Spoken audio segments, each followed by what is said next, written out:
ये सामने जो है छोटी जात की है। मालिक को भी जाने क्या पड़ी थी, छोटे जात के लोगों को काम पर रख लिया है।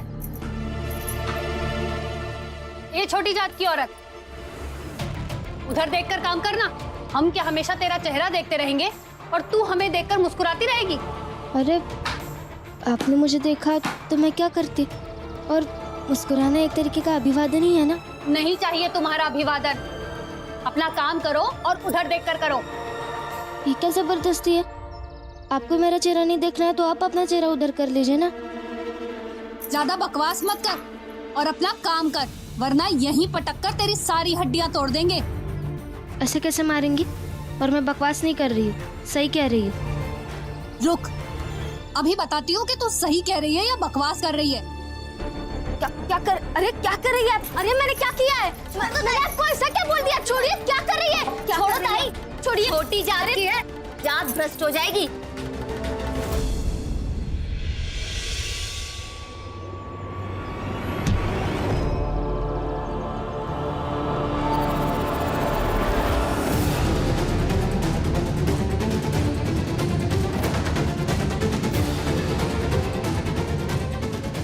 छोटी बहन है ये मेरी, ऐसे कैसे कुछ होने दूंगी इसे? तेरी इतनी हिम्मत कि तूने छोटी जात की होके एक बड़ी जात की औरत का हाथ पकड़ेगी? ठहर, अभी बताती हूँ तुझे। अरे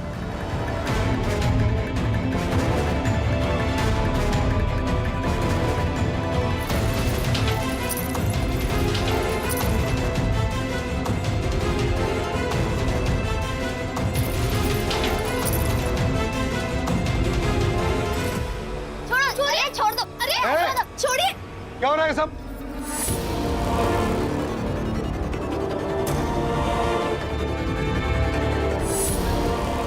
देखिए, हमने कुछ नहीं किया है, ये बेवजह कर हमसे उलझी है।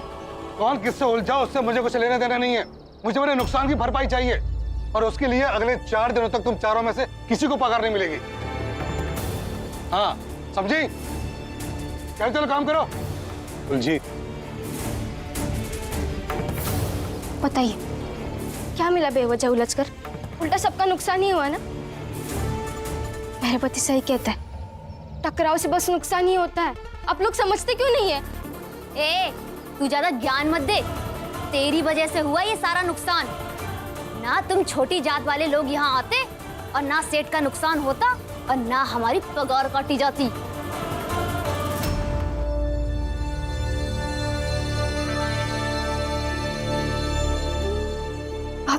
आप ठीक तो है ना? आपको लगा नहीं ना? हाँ चल काम करते हैं।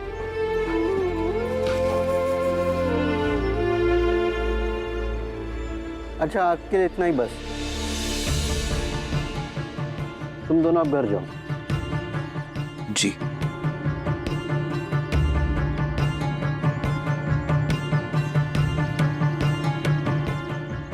सुनो,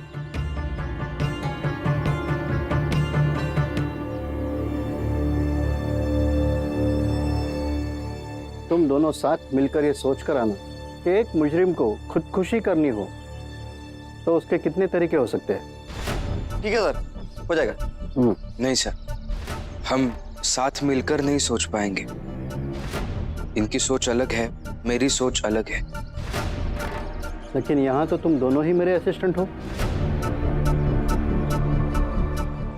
तो साथ में काम तो करना पड़ेगा। जी। कोई बात नहीं सर, मैं चला जाऊंगा इसकी चौल के बाहर। साथ मिलकर कुछ सोच ही लेंगे, आपका काम हो जाएगा सर। गुड। भीमराव, पहले 2 किताबें पढ़ने की प्रैक्टिस करो, फिर 4 कर लेना, हो जाएगा।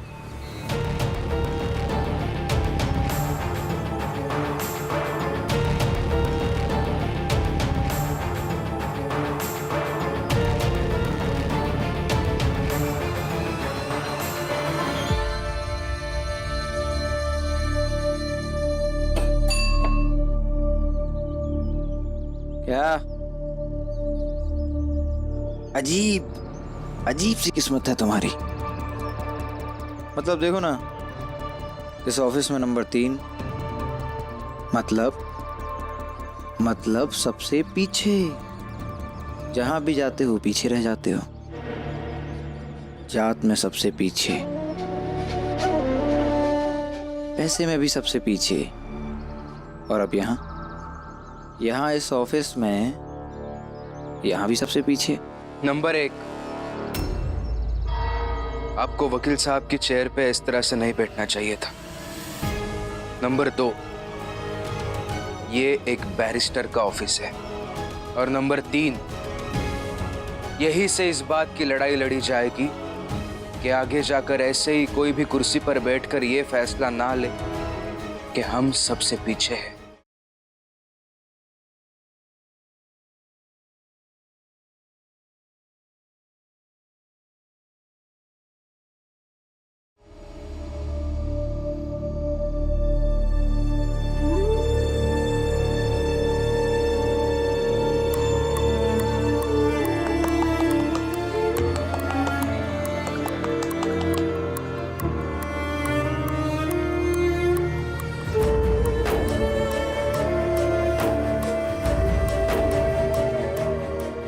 ये तो होना ही था।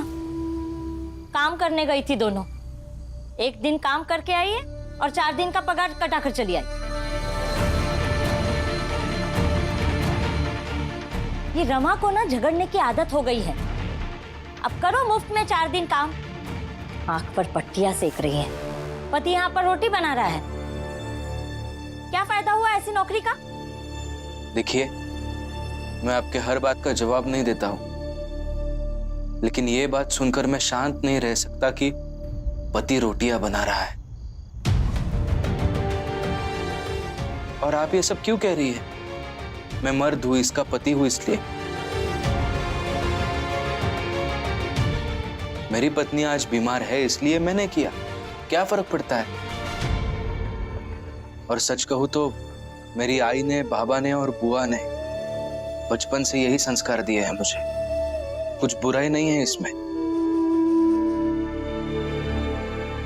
कोई बुराई नहीं है। हाँ, पत्नी बाहर जाकर झगड़े करती है, पति यहाँ पे रोटी बना रहा है, अच्छी बात है ये। हम जानबूझ के नहीं उलझे थे उनसे, वो लोग पहले रमा को मारने आए थे। लक्ष्मी, रमा, बाकी सब तो ठीक है, लेकिन मैं बस इतना कहना चाहूंगा कि ऐसे ऊंची जाति के लोगों से, लड़ाई झगड़ों से हमें दूरी रहना चाहिए। हमारा मकसद ये नहीं, हमारा मकसद ये होना चाहिए कि हमें अपनी जात को, अपने समाज को आगे ले जाना। बाबा, मैं नहीं लड़ती, लेकिन मेरे सामने अगर कोई रमा को कुछ कहेगा तो मैं कैसे बर्दाश्त कर लेती? ये छोटी बहन है मेरी।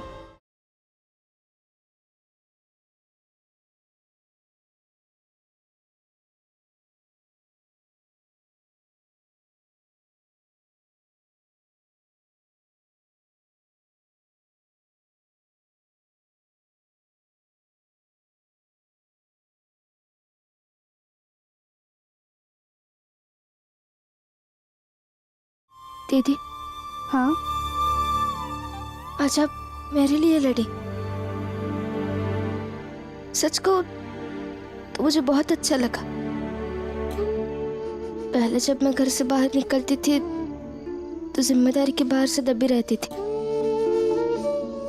लेकिन अब शायद आपके साथ निकलती हूँ तो छोटी होने के एहसास से एकदम ऊर्जा से भरी रहती हूँ। धन्यवाद दीदी।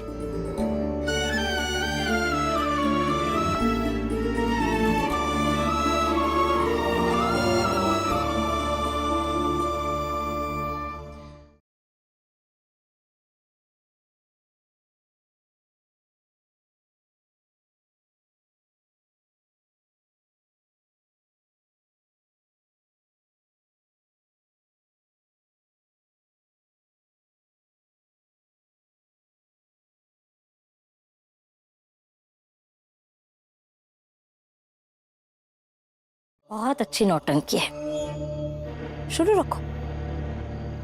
भाइयों और बहनों, अपने अपने घर से निकलो, एक कमाल की खबर है।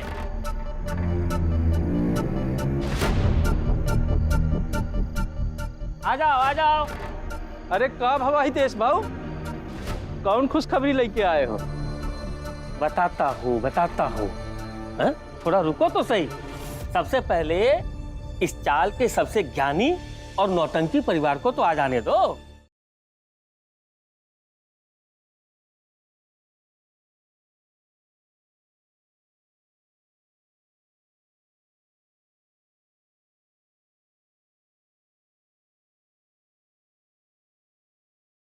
देखो, एक बहुत बड़ी लॉटरी लगी है और उसी लॉटरी से हम सबको घर मिलेगा, अपना घर।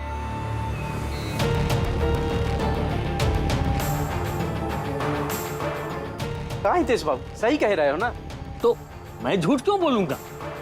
अच्छा, तो बताओ कैसे? हम ना एक बड़े आदमी से मिले हैं।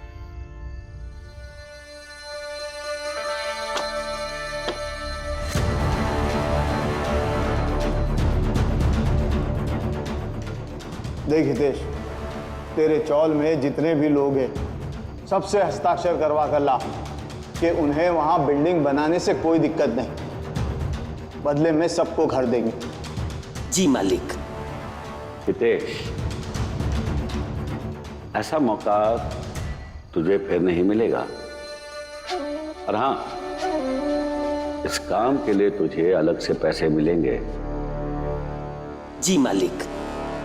वो बड़े बड़े घर बनाएंगे, तब तक के लिए हम लोग को दूसरी जगह रहना होगा। उसके लिए अच्छा भाड़ा भी हमें वो देंगे। और जब यहाँ निर्माण का काम पूरा हो जाएगा तो हम लोग को अपना बड़ा घर भी मिल जाएगा। लेकिन वो लोग हमारे लिए घर क्यों बनाएंगे? और वैसे भी हम सब रेशम सेठ के बाड़ोतरी है। हाँ तो अरे वो ये जमीन रेशम सेठ से खरीद करके ही तो बड़ी इमारत बनाने वाले हैं। हितेश भाऊ, लेकिन एमा उनका क्या फायदा जो वो लोग हमका घर दे? देखो जोखू, सब लोग रेशम सेठ की तरह नहीं होते हैं जो सिर्फ अपना सोचे। समझो बात को, ये हमारे भले की सोच रहे हैं। जब यहाँ कई मंजिल घर बन जाएगा, हमारे ऊपर के तल का जो हिस्सा है वो दूसरे लोगों को बेचेंगे, जिससे उनको फायदा होगा। अब और अगर उनको फायदा होगा तो उसमें अपना हिस्सा भी तो बनता है ना। इसलिए हम लोगों के रहने का भाड़ा वो उसी फायदे में से देंगे। इस तरह हम लोगों को अपना घर मिल जाएगा।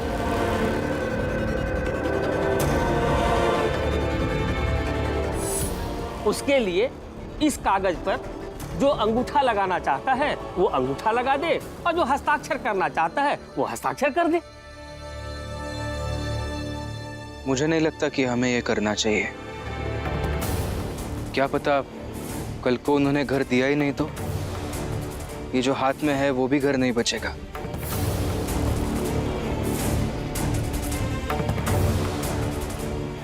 हाँ, भीम सही कह रहा है। क्या खाक सही कह रहा है? ऐ भीमराव, तुम ना ज्यादा सियाना मत बनो। जो आदमी यहाँ घर बनाने वाला है उसी के यहाँ राम जी काम करता है, तो कम से कम तुम्हें तो उस आदमी पर विश्वास करना चाहिए जो तुम्हारे बाबा का मालिक है। और नहीं तो तुम अपने बाबा को जाके बोलो कि वहां नौकरी छोड़ दे।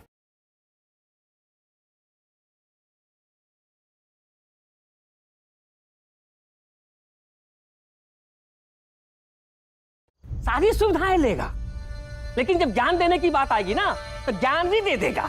हितेश काका, मैं सयाना नहीं बन रहा हूं और मुझे बिल्कुल भी ऐसा नहीं लगता कि आपको घर मिलेगा तो कुछ बुरा होगा। बस मुझे लगता है कि हमें सिर्फ सतर्क रह के करना चाहिए। अरे का सतर्क रहने की जरूरत है? तय ना बेवजह बिना मतलब के बकवास करब जानत है बस। और हम सबको अपना घर मिल जाएगा। अरे ये तो अच्छा ही है ना। एक बात समझ में नहीं आ रही है कि इसमें भीम गलत क्या कह रहा है। ऐसे ही हम बगैर देखे आंख बंद करके किसी भी कागज पर हस्ताक्षर कर देंगे, कल को कुछ ऊंच नीच हो जाए, हम जिस घर में रह रहे हैं वो घर भी हमसे चला जाएगा, हम सब बेघर हो जाएंगे।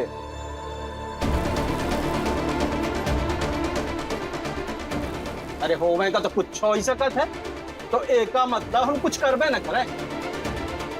और हितेश भाव ते सही कह रहे हो, हम तो तैयार।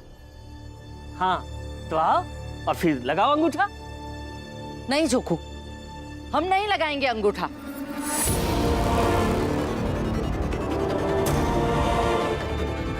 हाँ, बिना जाने समझे हम कौनो कागज पे ना अंगूठा लगाएंगे और ना जो खुद तुम लगाओगे।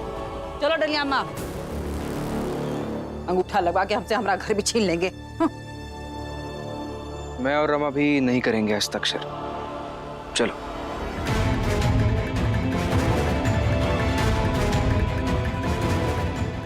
और राम जी, तुम भी हस्ताक्षर करोगे कि नहीं?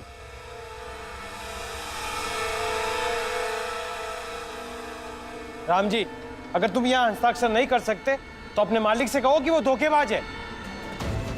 नहीं तो यहाँ पर हस्ताक्षर करो।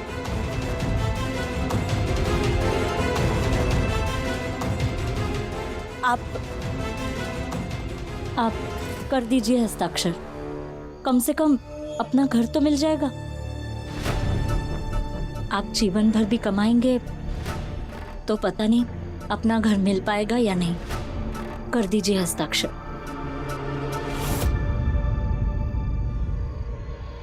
नहीं, मैं हस्ताक्षर नहीं करूंगा।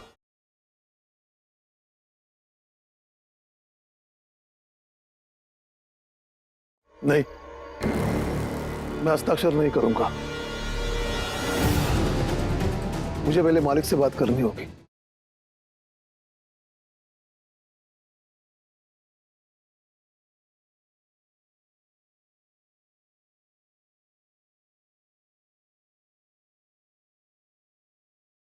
जब तक इस कागज पर चाल का एक एक आदमी हस्ताक्षर या अंगूठा नहीं लगाएगा, तब तक इमारत का काम शुरू नहीं हो सकता है।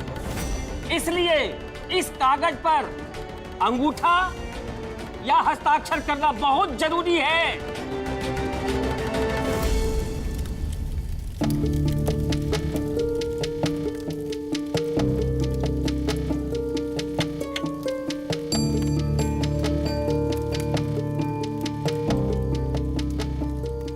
आपका बहुत बहुत धन्यवाद।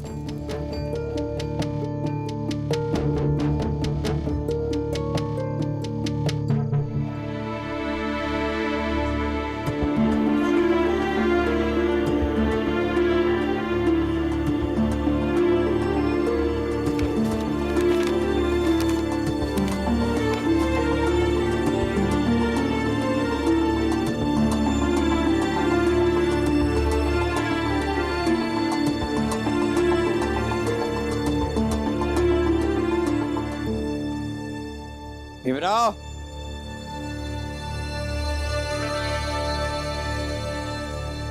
वो वकील साहब ने जो काम दिया था हुआ कि नहीं हुआ? करो करो काम करो काम करो। तब तक मैं इस ठंडी ठंडी हवा में ये गरम गरम चाय पीता हूँ। और कुछ समझ में ना आए तो मुझसे पूछ लेना, ठीक है? मुझे क्या घूर रहे हो भीमराव, काम पर ध्यान दो। ये तुम्हारी जात और तुम्हारी औकात इतनी छोटी है, काम तो तुम्हें करना पड़ेगा ना भीमराव। अब ऊंची जाति के नरोत्तम जोशी तो तुम हो नहीं कि काम के वक्त आराम से चाय का आनंद लो। हाँ?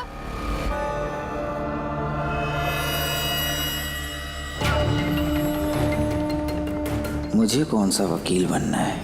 मैं तो बस इसीलिए उस ऑफिस में आया हूँ ताकि तुम्हें परेशान कर सकूं और उस ऑफिस से निकाल सकूं।